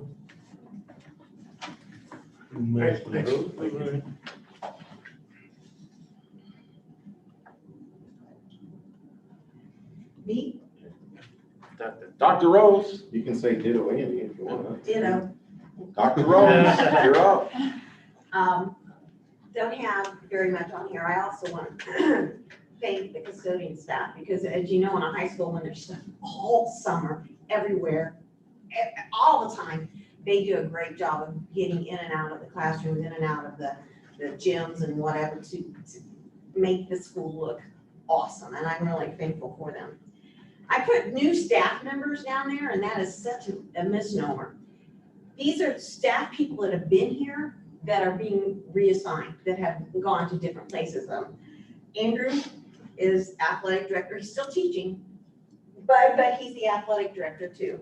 So Kendra is also an athletic secretary, but she's still my secretary, administrative assistant or whatever they call it now. Casey Massey, Brandy Bailey, and Renee Reisner, they were in the elementary, and so now we're sharing, but she's in my building, where Sam Hutchinson was. Sam moved over to Heather's office because Heather moved to the Nova room, to the in-school suspension Nova. So we had some movement, basically not new people. I am in the process of doing some interviewing, et cetera, searching for one paraprofessional. I had someone resign a couple weeks ago, a week ago, whatever, and I have not found a replacement. I've offered it twice and it was turned down. So I'm still looking for that one. That's why there's just a bunch of stars there, because I don't know yet.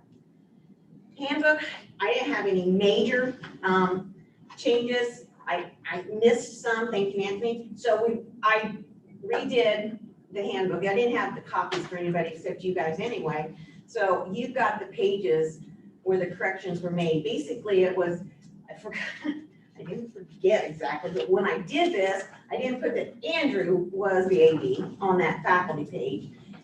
We have 2 trainers now, Sean and the name that's on your paper now that is another trainer. Tiffany I don't McBride. have it. Tiffany Who is it? McBride. Tiffany. Yes, thank Tiffany. you, that's who it is. And then the other thing was back further on page 6 in the auditoria section.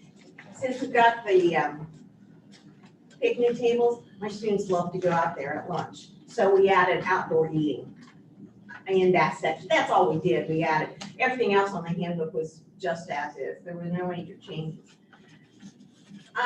My last bullet there, I'm really excited for this school year, as Andy said too. Last year was tough. I'm not gonna lie about it. It was just a tough year all around for the students, and I felt badly for them.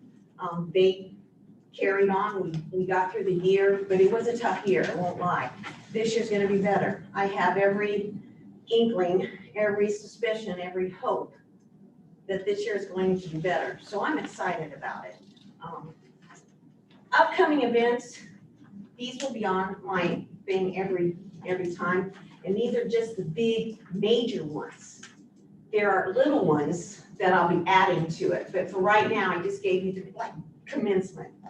Like you guys don't know when commencement, but I thought if I have it in writing every time, then we would all know.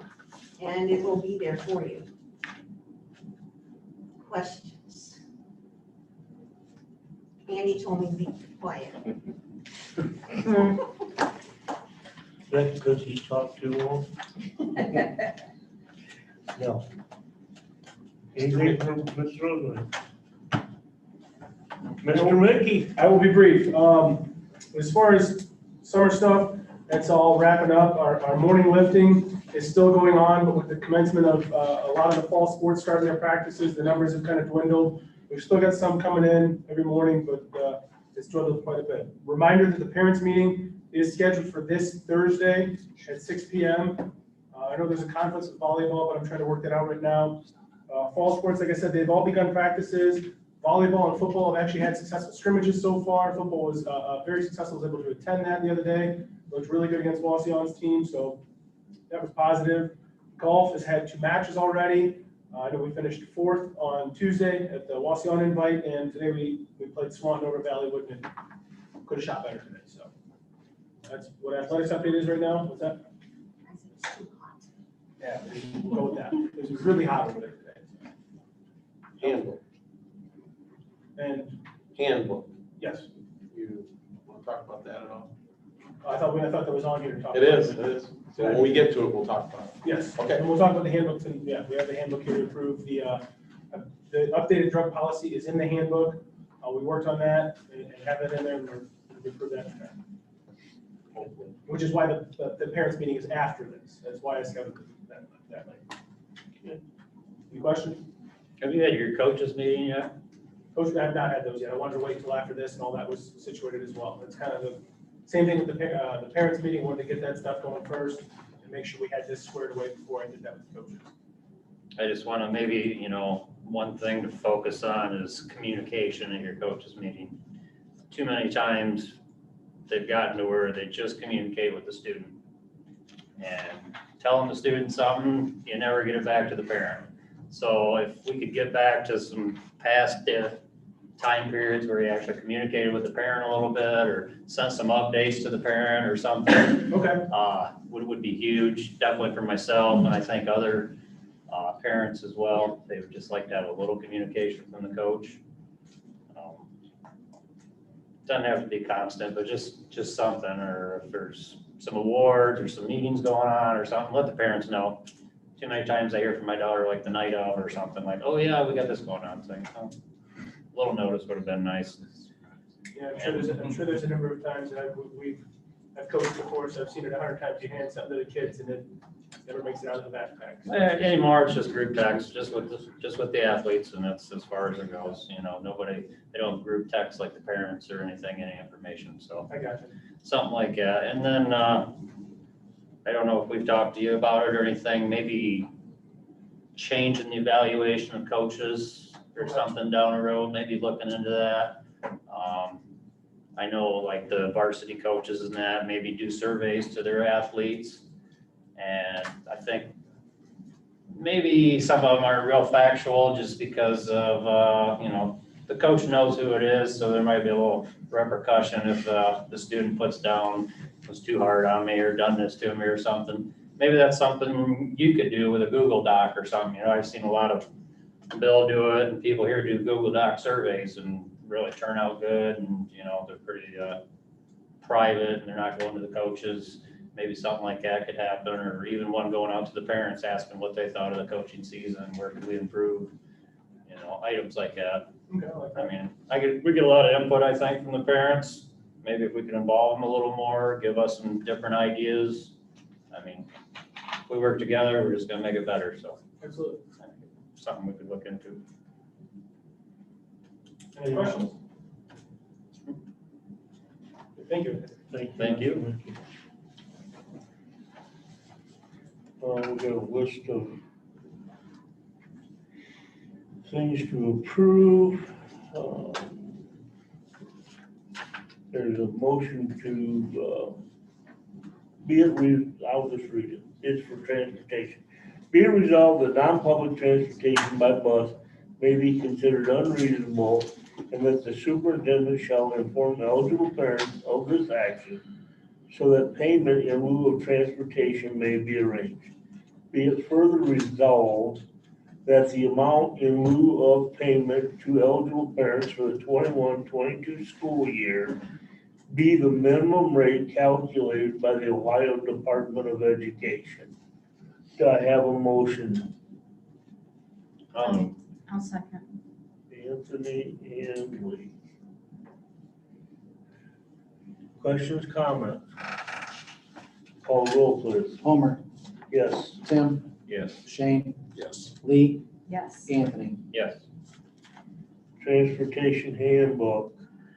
Resolution to approve the 21-22 NCLS transportation handbook as presented. Do I have a motion?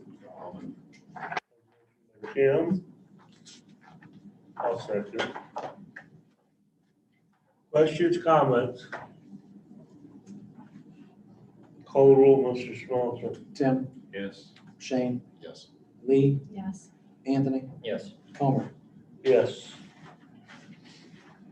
Resolution to approve substitute pay rate as the following pay schedule for substitutes. Teachers $100 daily, bus drivers $20 per hour, secretaries $14 per hour, aides and cafeteria substitutes at $12 an hour, custodial, including summer custodian, at $12 per hour. Might I add, I don't know if you remember from the last meeting, that was something you asked me to revisit. What I did was, with the help of Mr. Smeltzer, we got the sub rates, because there was question about the teacher one, and we upped ours to 100. Most of we're in the middle. I mean, most of them are about 100. We have one that's as much as 110. Then we have people that are at 90, which were lower, so we upped ours to 100. And that's a recommendation we're gonna make. So that was on the last meeting you asked me. Yeah, So that's what we did. that was the only thing that really got adjusted from Yes. what was on the Right. That's. list. Do I hear a motion? I'll move. Have a motion by Shane, second, second by Kim. Sorry. Call roll, please. Shane, Yes. Lee, Yes. Anthony, Yes. Homer, Yes. Tim. Yes.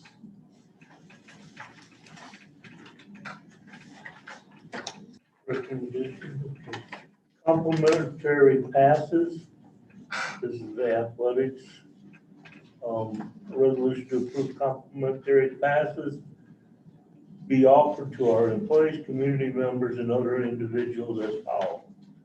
Board of Education members and their spouses, administration and spouses, adult pass to all North Central local school employees, adult pass to senior citizens 65 and older living in the district.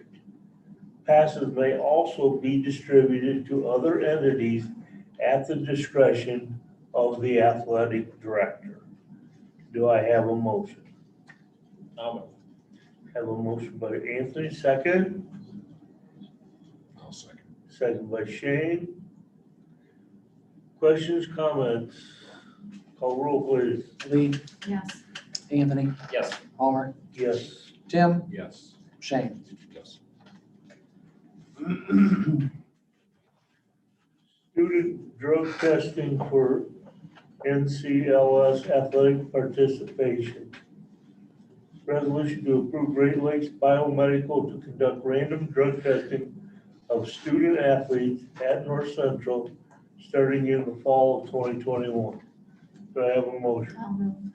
Have a motion by Lee. Do I hear a second? Second. Anthony. Call roll, please. Anthony, Yes. Homer, Yes. Tim, Yes. Shane, Yes. Lee. Yes. Resolution to approve the North Central Local Board of Education to pay the cafe online transaction fees for the 21-22 school year. This will allow the Board of Education to cover the fees charged to the student lunch account when making payments using credit cards, check cards through Pay School system. Do I hear a motion? Have a motion by Anthony, second. Second by Tim. Call roll, please. Can I have a little discussion? Whoa, certainly, I apologize. Do we have a minimum?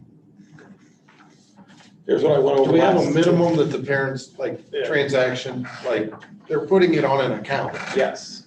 Not that they're gonna go on there every day and put $2 on, $5 on, you know? Can we set a minimum? The company's working on that. They do not have a minimum. Just let you know. But over the last 2 years, the 19-20 and 20-21 school years, the amount of fees that parents paid was $2,234.45 over 2 years. So the transactions currently, the way they work, is under $49.99, so $50 or less, are $1.65 flat fee. Transactions over $50 are 3.9%. And if you're doing because some people use their check card as a, you have a credit card, but it's actually a check card. That's a flat rate charge of $1.75 for a checking. So that's the setup. There is no minimum, but we did ask the question and they're working on something. Currently, there isn't a minimum. So maybe we want at open house or something that goes home with the kids early in the school year, a letter to the parents just explaining that the school will pay that charge. We ask them maybe to, when they put something on the account, to put a larger sum on the account at one time rather than making Sometimes it $5. doesn't help, Shane. What's that? Said sometimes it doesn't help. I I could put $500 in the account and next week I'm out. No, what I'm saying is, Right. instead of every week, Instead of the putting parent- $5 on. it, every charge week the $1. parent says, I'm gonna put $5 on, how about I'm just saying, maybe once a month we put $25 on or something, you know. Depends on Once So a I do week, have a healthy question about that, eaters. because it's per transaction. Yeah.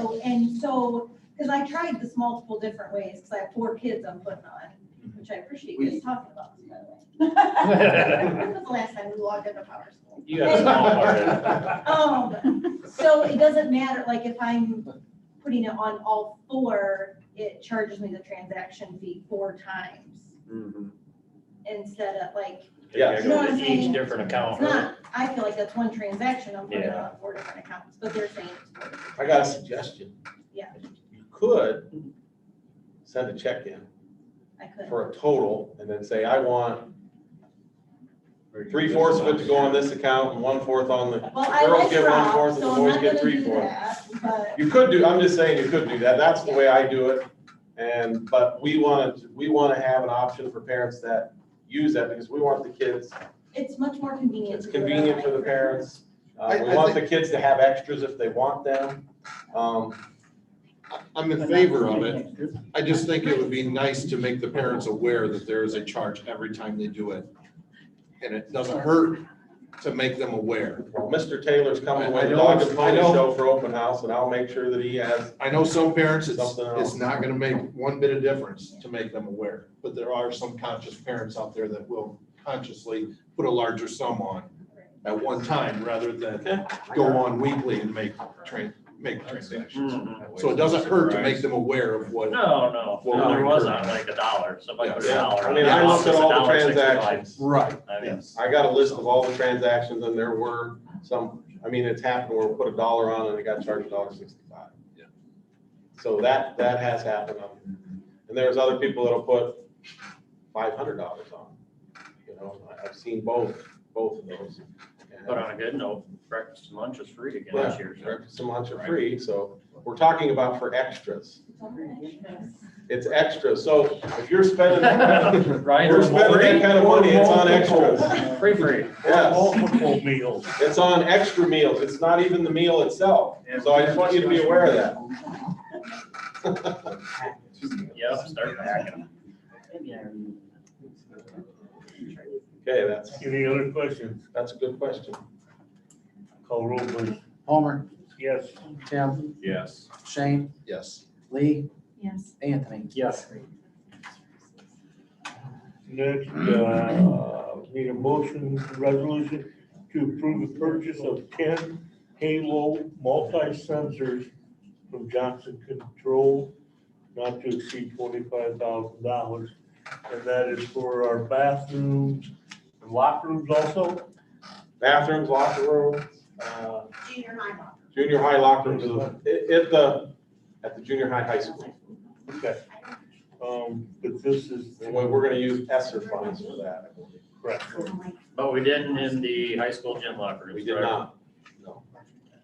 That could be something we can add later. I wanna get these in and work and see how they do. I got an alert today.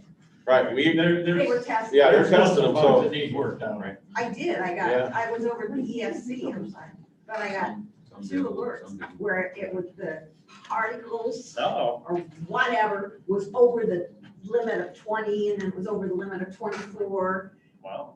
whatever per whatever, but it works because I was over there and I got 2 different alerts.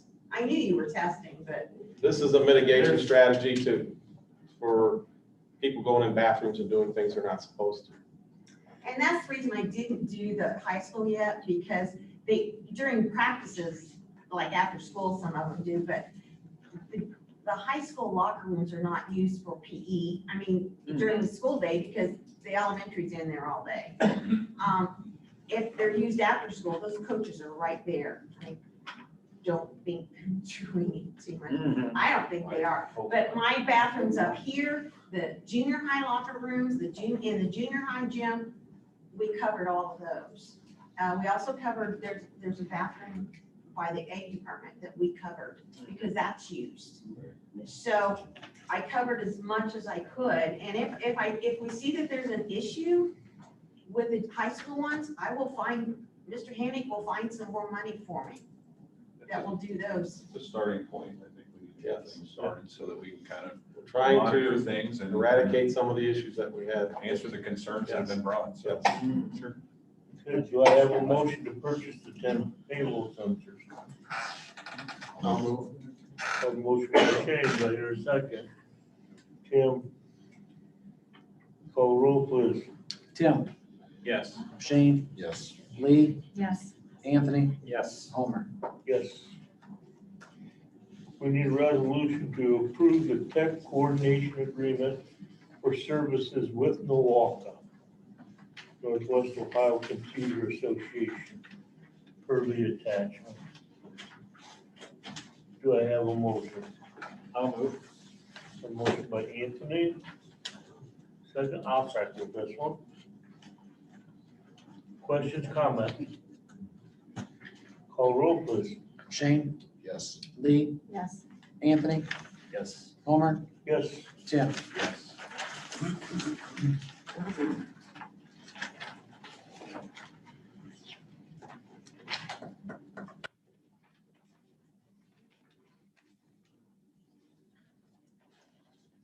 Next, we need to approve the revisions of the employment policies for non-bargaining unit employees. Technology director will be added to the policies. So just for your information, there's one thing highlighted in yellow in there, and it's just simply technology director added underneath of this section of the handbook. Administrative employees certification optional. It's called technology director. All right, do I have a motion to approve the employment policy for non-bargaining unit employees? Have a motion by Lee, do I hear a second? I'll second. Second by Anthony. Any other questions, comments? Call the roll, please. Lee, Yes. Anthony, Yes. Homer, Yes, Tim, Yes. Shane. Yes. okay. I am going to go to the consent agenda and then we will come back to number 10. Okay? The consent agenda, we need to approve employment for supplemental contracts for classified and certified, as well as accept the resignation for retirement for Deborah Myers, Bev Black, and Travis Creek as a technology technician and facilitator. And we need to rescind the contract to Deb Myers for technology director for summer days, as well as musical production, library club, drama club advisor, and testing coordinator. We need to approve the junior high school teacher staff handbook, the elementary teacher staff handbook, the elementary student parent handbook, junior high school athletic student and parent handbook, the coaches athletic handbook. We also need the Northwest Ohio teacher and paraprofessional substitute list dated July 29th, 2021 for the 21-22 school year, and an agreement for services with Midwest Community Health Associates for athletic trainer services for the 21-22 school year, as well as disposal of unused textbooks. Do I have a motion? Have a motion by Tim. Do I hear a second? I'll second. Seconded by Lee. Questions, comments? That athletic trainer agreement, that's 2020, is that prorated for services we're gonna get to start with, or? Yes, it's prorated, and as a matter of fact, I was on the phone with them today saying, why don't we have a trainer? So Mr. Smeltzer and I got a proration done. Yes, we are not gonna get charged, we're gonna get charged half of it until we get full-time services. Our intention is to have a full-time trainer. What services will we have now? Will they be here for practices? We'll be here after, well, she does her training and she'll be, I think, was it Monday, I believe, that she's hired Sunday night and legally can be here next Monday. So, in the meanwhile, we're still gonna work with Sean Glenn. He's gonna have to come over and help us, and I know we sent them all the schedules for the fall. We're trying to get a schedule set up by the trainer, so. That's been an interesting process, but we do have 2 people right now. Sean Glenn and then the new one, Tiffany McBride. When we get a full-time one, will we still, didn't we have like 2 EDs or something of, like, I think Dooney was and maybe Chris. What were they? Faculty manager. No, they were doing, they do trainer, they help with training. Yeah. Yeah, will that go away if we have a full-time? If we get a full-time, so we won't necessarily need that. So I know Sean's situation. Yeah. What is the situation with Tiffany? She has a full-time job. She's been a trainer. Okay. Okay, and actually she was the trainer at Ryan for years. And then she now works for, I believe, the board DD. Don't quote me on that. She has a full-time So job she's- during the day. She's She's gonna just- have to come over here after. She's doing this basically to help us out Yes, until we find somebody. yes, that's, yes. So she's a good one, so. I guess we actually tried to get her years ago, a number of years ago, I was told, so I don't know if that's true.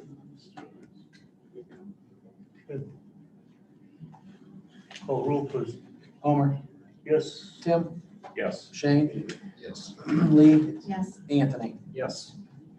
And now we'll go back to number 9, Number 10. or 10, excuse me.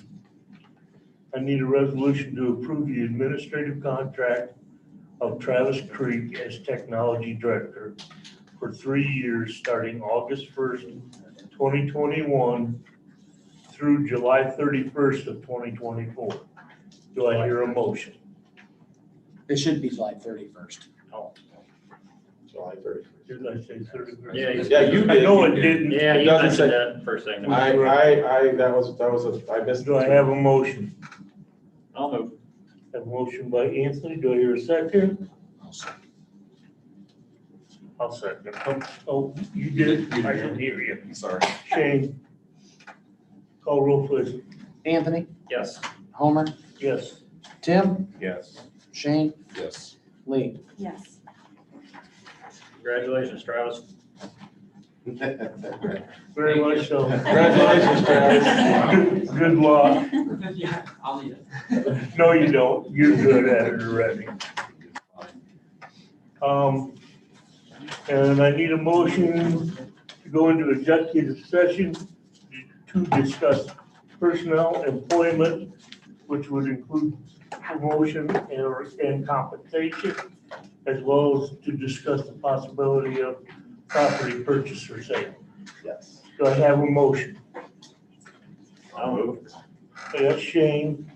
Second? Anthony, did you? Yeah, I'll move. Anthony on second, I got Or Shane. second. Call roll, please. Tim, Yes. Shane, Yes. Lee, Yes. Anthony, Yes. Homer. Yes. I expect no further action. Thank you. Can I ask a question? Sure. 3 board members don't want to do something, it don't get done, right? Correct. Majority. Didn't I hear Anthony, Tim, and Shane in favor of resolution for CRT? Why isn't it happening? We gotta create one. We gotta draw one Yeah, out. we- I understood you're still gonna kick the can down the road for another one. No, we gotta have the language. You gotta Right. discuss I know. the language. The 3 of you is 4. And when we get a resolution, we'll vote on it. All right. Well, I thought, I understood that. Nobody said yea or nay. We just said we wanted a resolution. Brought We to gotta the get the table and wording. we'll vote on Well, I'm standing tall with you, Anthony. It needs to happen. it. Thank you, Chuck. Well, I'm not saying it don't.